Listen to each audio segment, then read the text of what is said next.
திரு உதயநிதி அவர்கள் ஒரு பொதுக்கூட்டத்தில் பேசும்போது அவர் ஒரு விமர்சனத்தை என் மீது வச்சிருக்காரு. நான் சில கூட்டத்தில் போய் பேசினேன். நம்ம கட்சி நிர்வாகிகள் சொன்னதுதான் நான் சொன்னேன். பால்டாயில் குடித்தவங்க எல்லாம் பஞ்சு டைலாக் பேசுன்னு சொன்னேன்.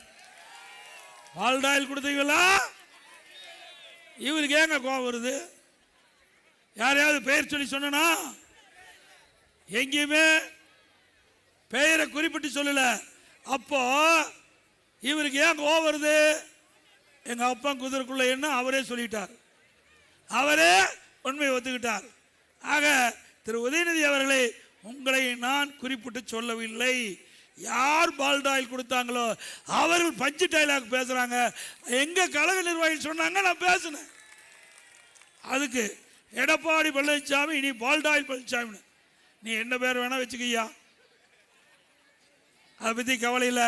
ஆனா இப்பொழுது ஒரு உண்மை தெரிஞ்சு போச்சு. பால்டாயில் குடிச்சவங்க யார் என்று இப்ப தெளிவாக்கப்பட்டு விட்டது. நாம பெயரை சொல்லாம பொதுவா பேசிக்கிட்டு இருக்கிறோம்.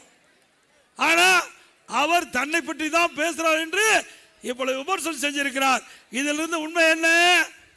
அவர் உண்மை ஒத்துக்கிட்டார்ல சொன்னா மகேசன் தீர்ப்பு.